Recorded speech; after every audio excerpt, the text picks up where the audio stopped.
How to log in Canva account. Hey everybody, welcome back to our YouTube channel. In today's video, you will learn how you can get logged into your Canva account from your PC.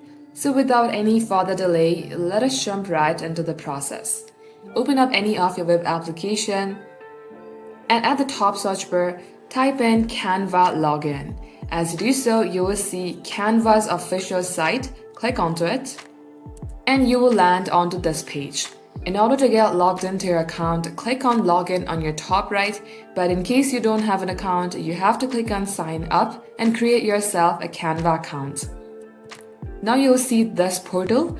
Under here, you can either continue with your Google account or use your Facebook or email.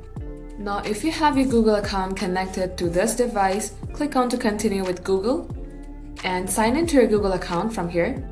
Now, as you enter your Gmail address and your password, click on to continue. Just like so, this is how you can get logged into your Canva account.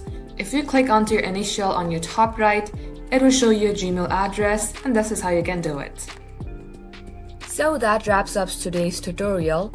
In case you would like to see more videos on this topic, then all you have to do is comment down below and we will get back to you soon with more tutorials like this. In the meantime, hit the like button and subscribe to our channel so that you would never miss an update from us. Thank you for watching and we will catch you up soon.